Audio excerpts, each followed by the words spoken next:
Hello, I'm Jyotika. Welcome to Excelling Psychology. Today we'll continue with section B of the past paper I started solving in the last video. If you haven't watched the previous lesson, please watch it because this is a continuation. So what I'm doing in this video, like how I'm explaining with the help of model answers how you should answer questions, all that I have explained in part 1 of this lesson for section A.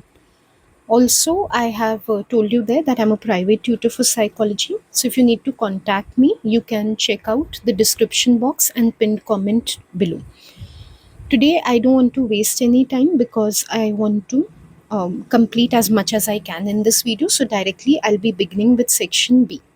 Section B, as you know, is for language and communication. So let's look at the first question. The body language we use communicates a non-verbal message to other people. Okay, so before answering, let's bring to mind what we have learned about non-verbal messages. We have learned many aspects can matter in body language, gestures, postures, and eye contact, these type of things. So something related to that is going to be asked. Non-verbal as in without using words, also how we convey messages to others. So let's see what they're asking. Which of the following types of body language is least likely to communicate a message of friendliness? You have to read very carefully. They are saying least likely. Okay, many students they read in a haste. So, as obvious as it might seem, instead of least likely, they might read most likely because they are thinking that the question will be about which one is going to show a message of friendliness, not that which is not going to show. So, very, very important, as I always say, is to read the question very carefully. Before we look at the response choices, we will try to think on our own what can be a possible body language feature which shows that a person is unfriendly. In terms of gestures, we have seen not smiling, for example, or frowning, that can indicate unfriendliness. In terms of posture, crossing legs or arms, meaning basically having a closed posture. In terms of eye contact, not making any eye contact at all. So these are the types of things we have seen, which are the opposite of friendliness. The indicator state opposite of friendliness. As I have given in my previous part of the lesson, the approach to answering MCQ, following that, now that I've listed out all possibilities, I'll just match with the response choices given here. And which is the best match for what I've thought of, that I will mark as the correct answer tentatively. So let's see the response choices now. Close posture, open posture, postural echo, or touch. I know already that close posture is the correct answer because I've already figured it out before looking at the response choices.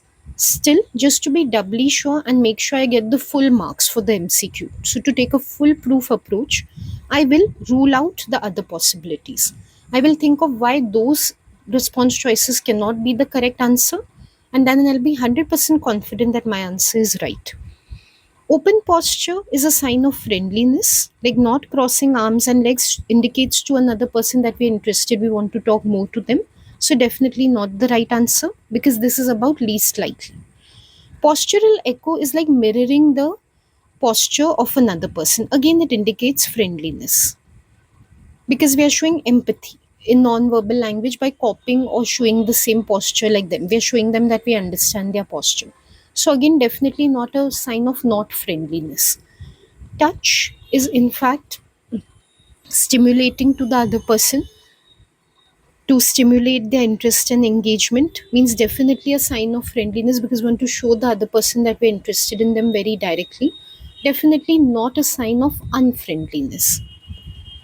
Okay, so now having ruled out the other possible alternatives, we are fully sure that A is the correct answer and we can mark it. Here you can see in the model answer it's just written A. That's all we have to do. In your paper, actually, you'll have a small box there where you just have to shade. So just shade into the box next to A. We have yet another MCQ question, so let's go about it quickly. Which of the following is not a function of eye contact? Just see how the questions are phrased. They are phrased in negatives. So definitely then don't misread. Again, same thing I'll say here.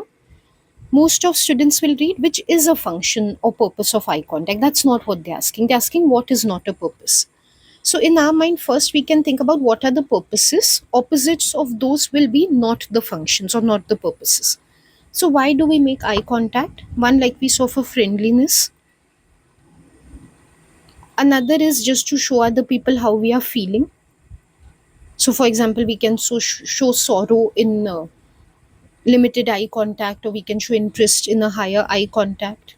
Often we use eye contact for engagement and disengagement.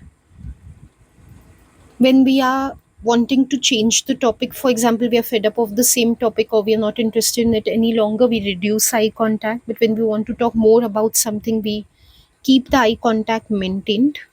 Another is, if we like someone, if we are drawn to someone, we maintain eye contact. But if we are not drawn to them, therefore we don't want them to approach us, then we do not maintain eye contact. So these are the purposes we have learned of eye contact.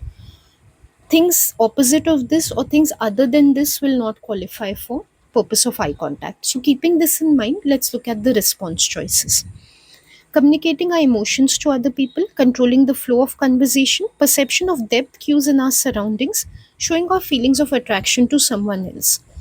Already we know that C is the correct answer, because definitely depth cues are a part of perception, in which for our own understanding we are looking at situations. It's not about social situations at all. It's nothing to do with communicating with others. So not matching with any of what we have listed out here. Still, we just rule out the other possible alternatives quickly to be 100% sure that C is the right answer. Do we use eye contact to communicate emotions to other people? Yes. So it cannot be not a function. Controlling flow of conversations? Yes. Again, can't be not a function. Showing our feelings? Yes. When we are attracted to someone, we do show our feelings. So again, cannot be not a function. So then what's the right answer? For sure, it is C. Okay, now let's come to a different type of question, which is broader than MCQ. Name one factor that affects personal space. Explain how the factor you have named affects personal space. This is for 3 marks. The good thing about these type of questions is they are very straightforward. See, name one factor, name type of things, that also one. They come for 1 mark. So out of these 3 marks, it's not hard to understand at all that 1 mark has been allotted just for naming. Also in the question paper, if you see itself, they've made a space for factor and explanation. That's why I've written like this. So clearly factor is worth 1 mark. Next is how the factor affects personal space, that is for 2 marks. So understanding the mark breakup is very easy, which also tells you how much you should be writing. For 1 mark, that also name. Literally, you just have to name the factor. You don't have to elaborate at all. Second, for the how part, that is where you have to elaborate to justify 2 marks. So you have to definitely write more, 2 points or 2 sentences. And what you have to do, they have explained very clearly. What do you have to say about the factor? How it affects personal space. Like dash is the effect of this part factor on personal space. That's all you need to write. Of course, for second point, it's very advisable to add an example. So one thing is you will explain how it affects personal space. And because you know it's 2 marks, you need to give at least one more detail. That can be an example. Okay, now firstly, to brainstorm what possibilities are there, there are many factors that affect personal space. For example, gender is there. Supposing I was to take gender, for the fact I would just name it gender. For that, I would get 1 mark. For the explain how it affects personal space, I would explain first females are likely to desire more personal space than males, who are likely to desire lesser personal space. Then I know I have to give one more point to justify 2 marks. Either I can explain why this is the case, like I can give reasoning, because females might be afraid of um, inappropriate touch being done if they come too close in contact to someone else. Males do not have to fear this much, that is why. Or I can give an example. So, for example, a woman might maintain a distance of social space from a man, whereas a man might maintain a distance of only intimate space from a woman. Either way, I have to make sure that I'm giving 2 points to justify those 2 marks. In the model answer, you can see another example instead of gender, that's culture. But for your knowledge, you can know there are other possibilities. You could also talk about age. Younger people don't mind lesser personal space, older people desire more personal space. You could talk about background, like whether people are coming from urban or rural background. People from urban backgrounds typically desire lesser personal space because they are accustomed to being fitted into cramped places. So many such things are there. Let's see in the model answer what, and more than that, how is it written. For the factor, you can see it's just been named culture. For the explanation, different cultures have different norms about how close people should be. So, in one point, it's been explained how it influences personal space by putting up different norms. Now, for the second point, an example. Mediterranean and Latin American cultures are contact cultures, so people just maintain lesser personal space. But Asia and North America is non contact culture, so people like to maintain larger personal space. So, can you see 1 point for the factor, just the name, 2 points for the explanation as well as an example. Most students, where they lose marks for this one is in the second part, how the factor influences personal space. Either they'll just write one sentence, they won't consider it's for 2 marks and give another point, a foolish way of losing marks, or they will not explain how it affects personal space. They'll go off on a tangent, like why is it important to consider. For example, public places should be designed in a way that females can get more personal space. In buses, they should get more personal space, so separate seats should be allotted to them. It goes off the point. They're asking you how it impacts personal space, not what needs to be done about it or why it should be considered. So make sure you're answering exactly what is asked in the question. Keep your focus on the question always. Next is a very simple AO1 descriptive question. The one which we saw just now, that was also AO1. We have one more like that. Describe the Sapir-Whorf hypothesis. This comes very frequently in the paper. There's nothing much to say like what you should do in this. It's for 4 marks, just give 4 points. And for Sapir-Whorf particularly, it's very easy to give 4 points because, of course, definition will be first. Then there is the strict version and the lenient version, the weak version of the hypothesis. So in covering this much only you get 4 points. Like for each you can just give the meaning and an example or an elaboration. 4 marks are very easy to achieve. So this is a frequently asked question. The best part is it's easy to score on this. It's AO1 entirely, so definitely no application, no strengths and weaknesses are required.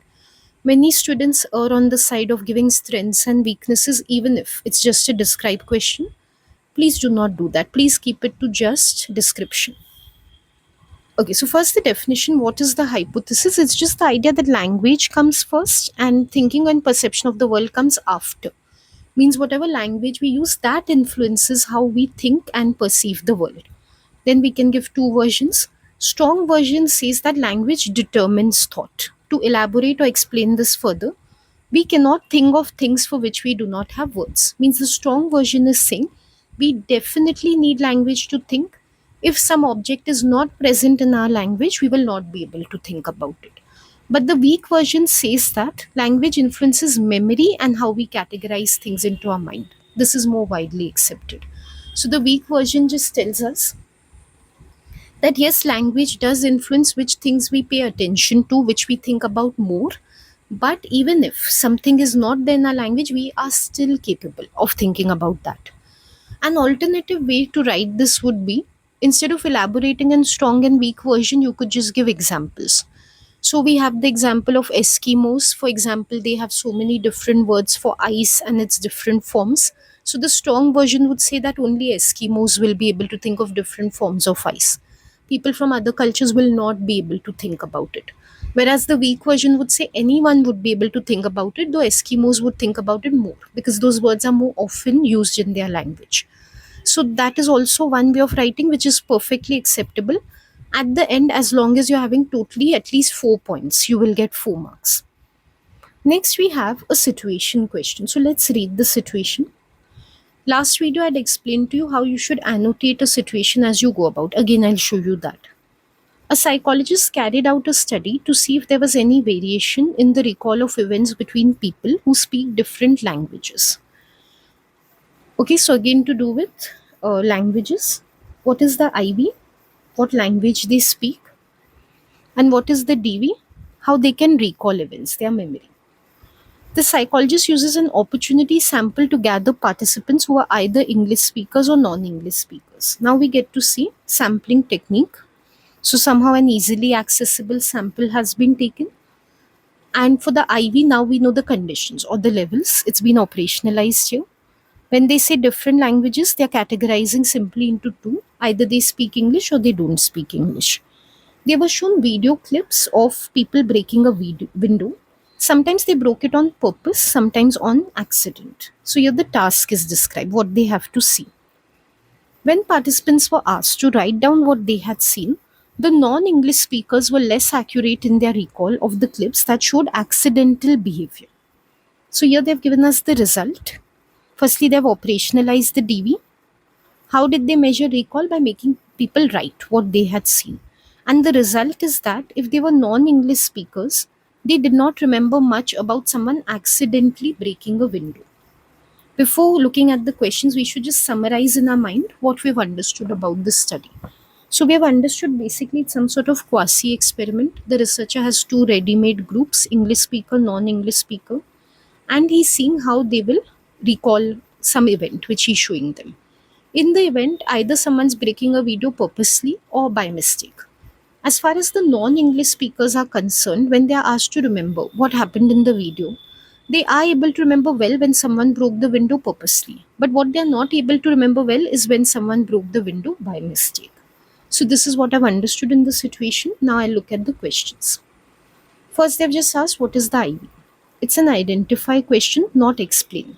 So, you don't have to explain why it is the IV, like it's being manipulated or something. You strictly have to name it. Definitely, it's AO1, and it's for 1 mark, which further tells you that you just have to name and do nothing else. So, whether or not the participants speak English is the IV, right? We marked it right in the paragraph. What does the researcher feel influences recall, whether participants speak English or not? So, that becomes the IV. Next is briefly evaluate the study carried out by the psychologist. This is an AO3 question because directly it's evaluation. You're very lucky because they have just kept it very broad. They have not said specifically evaluate in terms of validity or reliability or generalizability. They have left it to you. Whichever point you want to take, you can take it. So, what all can you consider? Let's just brainstorm in a given experiment. What all can you consider for strengths and weaknesses? Any research element, like for example, the IV, DV, how they have been operationalized. Particularly in this situation, the IV has been operationalized without manipulation. Researcher has taken directly English and non-English speakers without bringing any change in them. So what becomes difficult is to establish a cause-effect relation. Weakness-wise, you could take up this. There could be other reasons why they are not able to recall, not only their language. But the strength can be that at least he's able to do a study because it's not possible to manipulate English or non English speaking for a long term in the laboratory. So you can take it that way also. What else can you evaluate in a study? You can evaluate the sample. And students find also sample easy to evaluate. Here we don't know too much about them like characteristics. We just know it's an opportunity sample. You can take a strength of it, something like watching a video, recalling. It requires effort and time dedication. Opportunity samples would devote time easily because they are accessible at the time of the study. You can take weakness wise also, they would not represent the recallability of the entire population because they are strictly the ones who were available at time of the study. Those who are not available might have different recall capacity. What else can you evaluate? You can evaluate, like I told you, operationalization of DV. Recall has been measured in terms of writing down events. What about if a recognition test would have been given instead? Then maybe people would have been able to recall more. So, more than whether they speak English or not, what type of test is being taken for memory, that might determine how much they recall. Confounding, basically. But what is good about it is realistic. If you want to take a strength, it is realistic to make people write down events instead of just making them recognize events or just making them do lists of words or something. Why it's realistic is because in real life also we remember narratives. So there is good ecological validity. Besides that, you could evaluate a number of things like any controls that have been maintained, any standardization, any of that. I've just given you a few examples. Now, how to structure the answer? Do your best to take a PEEL format or a PC format, means make sure you're giving a point. Name a strength or weakness right at the beginning that this is the strength or weakness I'm taking. elaborate on it in a contextualized way. After making the point, this is a weakness, how is that weakness being seen in this situation? Just explain that. Why is it a weakness over here? Just explain that with respect to what is happening in this situation, and then just link it or conclude it. Therefore, this is the problem with the study. They've told you to evaluate the study, so link it back to the study itself. Okay, so how to do this? Let's see with the model answer. Just see the point first. It's just been named that sampling method is a weakness. So just naming it, just saying that it's a weakness, that's making a point. Then it's been explained, because see, for any study which uses opportunity sample, I can say opportunity sample is a weakness. In this particular study, how and why is it a weakness? It could have been researcher bias. The researcher might have taken those participants whom they knew personally or whom were looking friendly. Because of that, we will find it difficult to generalize findings to all English and non-English speakers. Means the researcher is taking only those English and non-English speakers who are maybe looking friendly and who will easily accept invitation to the research. Such people are not going to represent all English and non-English speakers. So we won't come to know the recall ability of everybody in the population. So what is the link? What becomes difficult because of this? Generalizability. They asked us to evaluate the study. We have evaluated by saying its findings are not generalizable. Where students will lose marks here, though it's a very easy question. Opportunity sample was used. It's a weakness. It reduces generalizability. You'll get 1 mark for that, because you're not referring to English or non-English speakers. You're not referring to the context at all. Also, you are not explaining why it's a problem, because they will not represent the wider population of speakers. So if there's no explanation, there's no linking to the given situation, just expect 1 mark out of 3. Yet another situation has been given.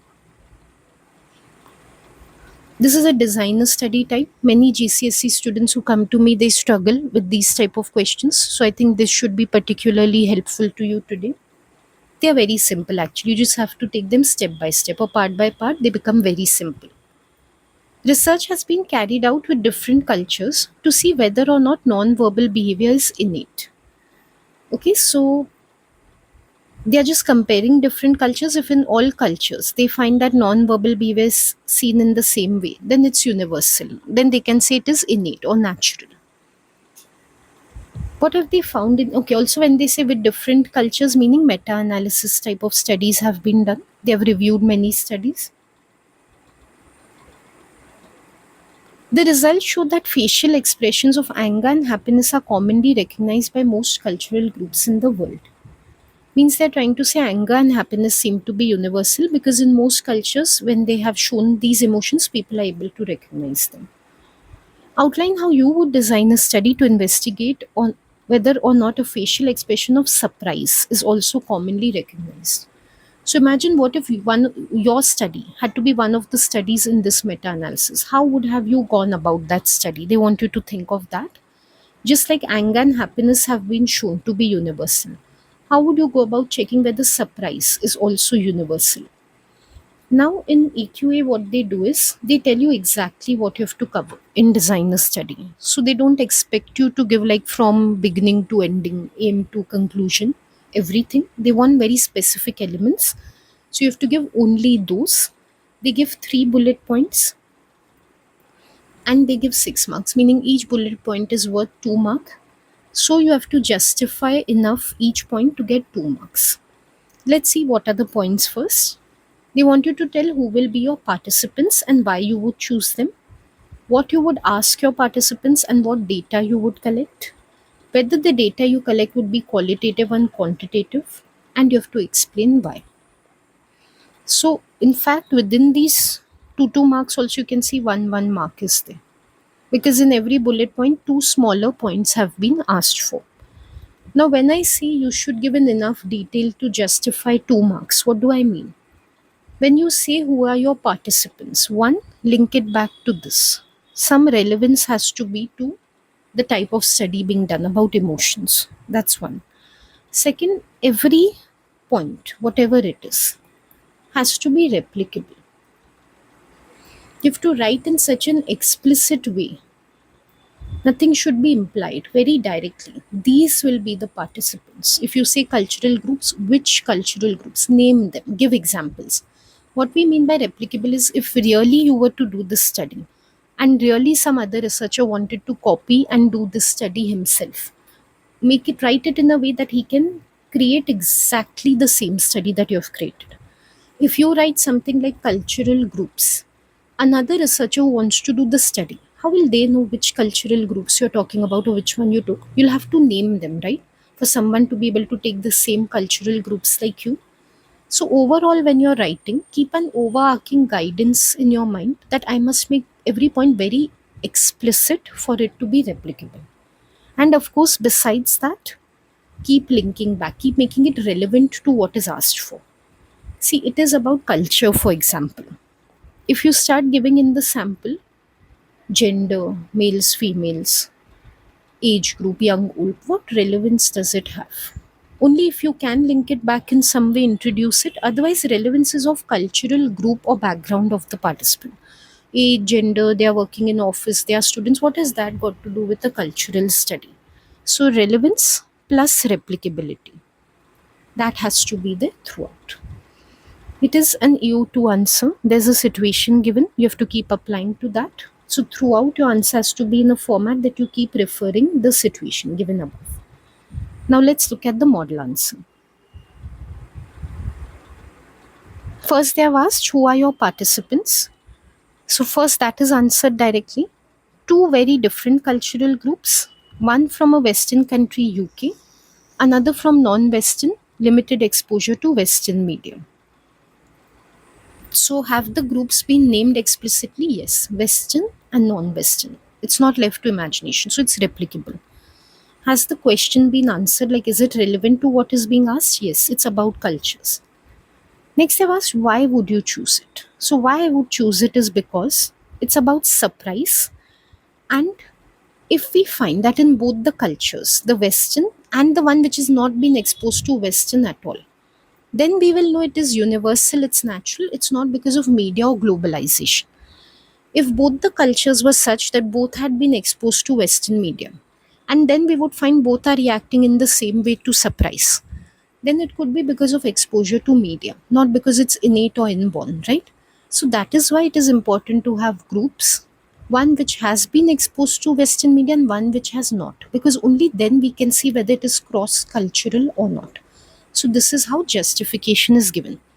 Again, is it linked? It is. Next, they've asked, what would you ask the participants? So I would take a series of photographs, show them different emotions, and I would ask them to choose from a list which emotion they think is being seen in the photograph. Is it relevant to the situation? Yes, it is about recognizing the emotion of surprise. Is it replicable? Yes. Another research, if they want to do the study, they know what they have to do. Show photographs, ask people to name what the emotion is from a list of choices given to them. Next, they have asked, what data would you collect?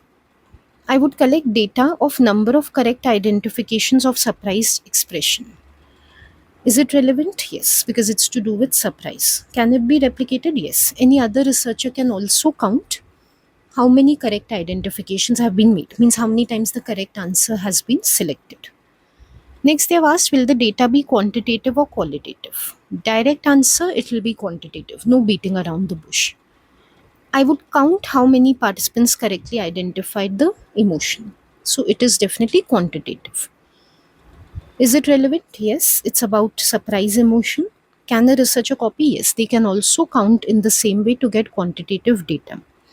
Finally, explain how it is quantitative data and like why it's important, because it will help to make a direct comparison between the Western and non-Western groups to see whether both of them are able to recognize the surprise emotion or not, so whether it's innate or not. Is it linked back? Yes. Can anyone else do a statistical comparison of the two groups? Yes. Throughout, I kept asking myself two questions. Did I link it back? And is it replicable? Will anyone else understand exactly what I've done if they want to do the same study? Yes. So if I've met both these criteria, I'll get full marks. That's why this model will get full 6 marks. There is one last question in language and development. Now let's come to that. This is our 6 marker. Describe and evaluate the Von Frisch bee study. Again, this is one study which is asked about a lot. And again, very, very good to scoop. Very easy question study to explain. For the 6 marker type of question, we have AO1 for 3 marks, AO3 for 3 marks, because it's describe and evaluate. If it was 9 marks, AO1 would be 5 and AO3 would be 4.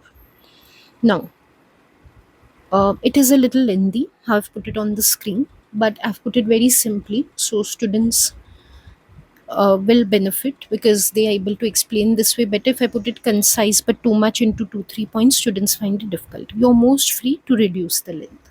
Just make sure you're giving all elements of the B study. You can't compromise on what was done in the study. Studies are very straightforward, like aim, procedure, results, conclusion. So as such, you can't sacrifice anything, but definitely you can write a condensed version of everything. Second, for the evaluation points, I'm showing 2. Ideally, you can write 1. I always say this. For 3 marks, you can just give either strength or weakness. You don't need to give both. Just make sure whichever you're giving is in a full PEC format. Why I've given 2 is again just to show you the options that you can write. It's not compulsory to give 2. First, let's see how we should answer the AO1 part, how we should describe the study. There are lots of studies in GCSE. No matter which studies asked, write in this format. First, give the aim. What does the researcher want to investigate? Von Frisch wanted to investigate how honeybees communicate, where food sources are to each other. Not only write the aim, again the replicability thing, write it in a very explicit way. What exactly was he studying? Honeybees might be communicating for many things. He specifically wants to see about food sources, how they communicate. So show a deep understanding of the study. EO1 does not mean just memorizing and rote learning and writing. It means showing that you have understood the study. And how do you show that you have understood? By giving explicit details like this. Like, I know it is specifically about food sources. Next, what we have to give procedure. What was done in the study? So he kept honeybees in a glass hive. Why? Because he wanted to see them transparently, fully. There he kept sugar water and he marked the sugar water with a paint so that he could identify when it returned to the hive. So that he can see clearly, there was a little paint in it. And he went on observing what was the dance, what he called they were doing, like what sort of movements they used to do, depending on where he would keep the food. So he kept on manipulating the distance at which he was keeping the sugar water. And according to that, how they would move to communicate to other bees, he kept noticing that. So that's the procedure. If you feel you can write it shorter, write, but it is very important to mention the highlighted terms. Sugar water, paint, different dances, observation, manipulation of distance. These things have to come. If you're able to write in lesser length, that's fine. But you can't miss of anything of what is highlighted in yellow. Result. If food is less than 100 meters, the bee would do round dance. And then you definitely have to explain what is meant by round dance. Turning in circles alternatively to left and right. But if food was away, far away, then they would do waggle dance. What is waggle dance? Moving in straight line while waggling the abdomen before turning into semicircle to the left and repeating same thing in the right. Very important, waggle dance and round dance are the key things about this study. So definitely has to come in result and you can't just name it. You have to explain what the dances are. Again, if you can write in fewer words, good, but what I've highlighted, those things definitely have to be mentioned. And then conclusion. Most students don't write conclusion, they end with the results. That gets you bad marks in AO1. I told you have to show your understanding in AO1. If you don't give a conclusion of the study, it looks as if you don't know what is the larger meaning of the study or what have we understood about psychological behavior from this study. It seems the study is pointless. You've just described it for the sake of describing it. Okay, so always make sure to give a conclusion. These movements help bees to communicate the distance and direction of food to other bees. Means bees do have communication patterns Depending on distance and direction of food, they change their communication patterns. This is what we come to know from the study. Okay, so this is what AO1 needs to look like no matter which study it is. I want to reiterate, always aim, procedure, result, conclusion. This format has to be followed. If you follow it, you won't even have to count how many words or sentences you're given, because how much you will write in this format will always be enough to justify 3 marks. Now let's come to evaluation points. I've written both strength or weakness. Take any one. I'll explain both of them to show you two prominent possibilities. Of course, there are others also, depending which source book you're referring to, but these are like the most common ones. Strength is reliability. So again, we make a point first and we say directly this is the strength we are taking, reliability. Other researchers have replicated Von Frisch study, like he was the first one to do it, but many other researchers copied it and they got the same distinct dances like he did. Means even they found round and waggle dance. So here we are explaining why Von Frisch in particular is reliable. See, for any experiment I can write it's reliable, it's bound to be. But in evidence, I have to explain why Von Frisch is reliable. So that I've explained. Also, why is this a strength? We have to explain that also. It makes the original results trustworthy. If it was only Von Frisch had found and no one else was able to find the same thing, then we wouldn't know whether the results are credible or not. But now we know that because everyone, all researchers are finding the same thing. Finally, to conclude or to link back, how does this answer the question? It confirms that bees do use this sophisticated dance. So, in terms of evaluating the study, it confirms that the study is very accurate and truthful. Alternatively, we can give a weakness. Same format, PEC. The use of the hive glass is the weakness of this study. So, we name it, then we explain. Why is that a weakness? Because usually bees don't live in transparent hives, so we can't actually see them. It's an artificial environment that we are creating for this study to be able to see them. Because of this, like, why is it a weakness? Ecological validity reduces. Whatever dance the bees are doing in this study may not do the same dance when they're in wooden hives, like in the tree barks, and they might not do it when they are not being observed by a researcher, when they're only by themselves. Yeah, we can give a study also. Later research, there's been one study which has shown that when they're in wooden hives and there are small cameras, which they can't realize are there, instead of researchers directly looking at them, then they do not show these dances. I'm sorry, then they show these dances. This is a counterpoint. I'm sorry. This is a counterpoint to the weakness. Like, first, it has been criticized that ecological validity is not them. But then later research has shown that even if they're in wooden hives and they're not being directly observed, then also they show the waggle and the round dance. So we can counter this and say, though a weakness is there, it has been refuted later. So to link back to the question, Von Frisch still is correct in his findings because later research has confirmed it even by changing the original methodology to make it more realistic. That is it for language and communication section B. I hope this lesson has been useful to you.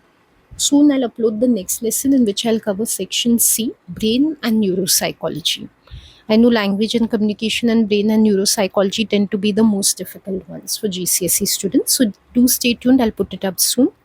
In the meanwhile, if you have any comments about my videos, you want to know anything about them, please leave your comments in the comments box below. I can answer only them.